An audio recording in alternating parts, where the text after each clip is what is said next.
Folks, and welcome back to my garage.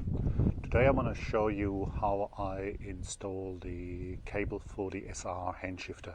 If you have the repair manual that covers the RL and the SR, you'll find that it mainly covers the RL, and there's just a few extra pages at the end explaining the differences between the SR and the RL. Not a hell of a lot of information on the bodywork. Now I found that in the German manual there is actually a short section on adjusting the cable and fitting the cable, and so that's good. But I found that in my English copy that particular text is actually missing. So what I've done, I've translated it for you guys, and I'm showing it here on the screen now. That's useful information, but I'm doing it slightly different, or I'm adding additional steps just to make my life a bit easier. Also, if you have the later English versions that's supposed to cover the SR and SRA, which in fact only cover the SRA, not the SR at all, but this manual also does not cover the hand shifter at all. So as far as I know, there is no English manual from Puch that actually covers the hand shifter. What we got here, obviously we got a hand shifter, and I haven't put any grease in, so for the purpose of this tutorial I'm not putting any grease in. Otherwise I will have completely dirty fingers and I can't hold and operate a camera at the same time. So obviously it's really important that you grease these parts really well, because otherwise it's going to be too hard. And these, I think that's a zinc alloy, they just wear. If there's too much stress on it, they will wear, they will break, and you'll have to replace them, and they're really expensive parts. So a lot of grease is good here. So I fitted an engine here. That's not the one that's going to end up in this bike, because it's an older engine, and this is the later mounts here. So, but it's just to actually have a gearbox.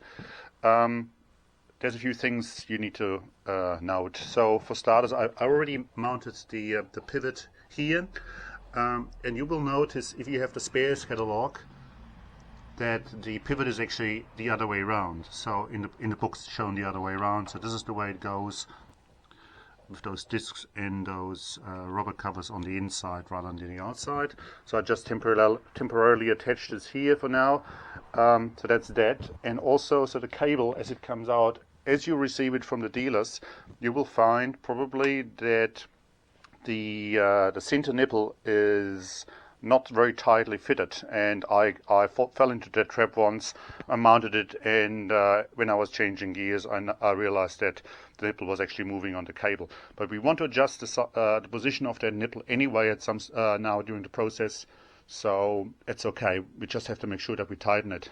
On the other hand, you also don't want to over tighten it, because what happened to me before as well, I tightened it really hard, and as you can see there's only a very small amount of nipple on this side of the cable, and I actually broke for that. So you want to tighten it, but not super tight, so don't break it. Okay, let's quickly talk about the gear shifter itself here, the mechanism. So the bottom position is first gear, and then you got your neutral, comes up to second, and the very top position is third gear. And what I'm actually doing to make sure I get the right gears once I adjust it, I actually take this out, the positioning pin and the spring, etc. And then when you actually, I just turned the light on. So when you actually look in here, you can actually see the notches of the gear changer. This is first, second, and then all the way up to third. So while we're in third, you can see that the top cable is pulling to push this up into third gear, which is the top position. Okay, so the top cable goes into the top, and then the inner, which is the top and inner pipe, and comes up here. All right. So what I always do for mine, because I've got a terrible memory, I actually mark the other pipe as 1, so that the other one's the first gear, and I mark it down here as well as first gear as well. So I've just put a little white 1 on it. At the moment it's set in third gear, and I make those two lines line up, which is the way it's supposed to be. So that's in third gear, and as you switch into towards first, it moves, so that's third gear. As you turn the handle and it turns into first gear, so you're pulling that cable in. So I marked this one as a number 1 as well. This is our first gear. Okay, so it pulls into first. This is third, and this is first. Okay. And what I've done, I also marked the position of where the nipple ends up in that disc, and I marked it on here, and I also marked it on there.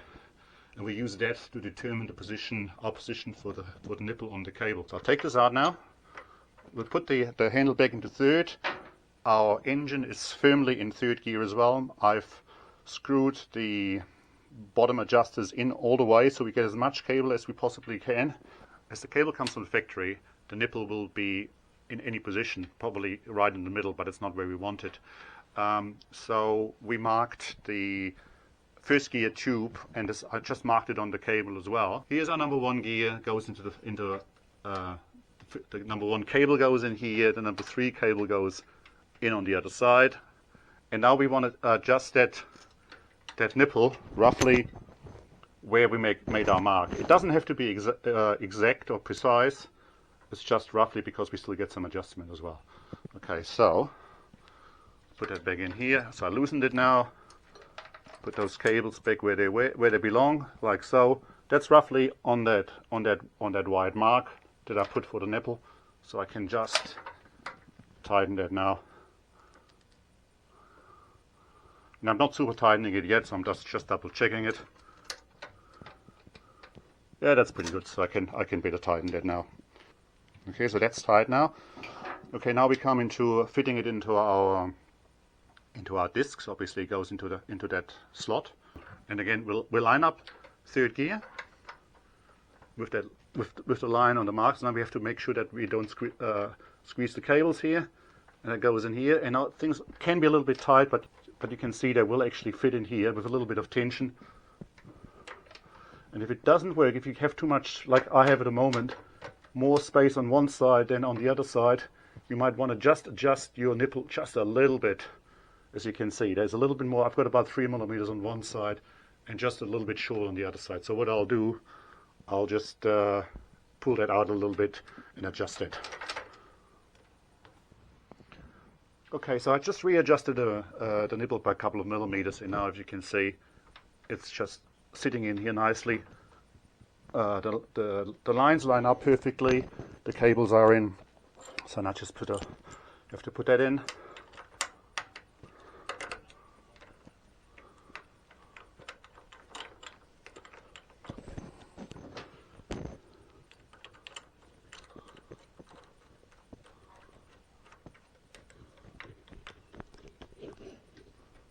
Just make sure that the cables are properly in their grooves. I've now put plenty of grease into this mechanism, and now I've got the confidence that I can actually nicely change through the gears. And I just quickly want to show you at the engine and how I'm switching through the gears. There's your third gear notch, if you can see it. And so I'm just switching into second here, and I just have to turn the lay shaft a little bit so it will actually go into second. So that's now in second, and then into neutral and into first. First, neutral, second and third. It will actually beautifully switch through all the gears now. I don't think it needs any adjustment. It'll be perfect almost. So I'm pretty happy with that. Just a quick note on the spring inside that gear shift positioner. There are different lengths for different engines. The RL and RLA, as well as the foot shifter, have a 40mm spring, whereas the hand shifter only has a 36mm spring. Just make sure you get a right spring for the right engine. If you struggle finding gears or keeping in gears, the fault is most likely in the switch, that you got some worn parts. I've been chasing on my grey scooter. I've been chasing a fault for ages, and in the end I had to replace that bit because it was just too worn. Although it looked okay-ish, it needed to be changed. Alright guys, thanks for watching. I hope you found this tutorial useful. Let me know in the comments whether you have any problems or whether you do it any different way. I would be very interested to hear about that. Thanks for watching, and we'll see you around next time. Cheers, bye.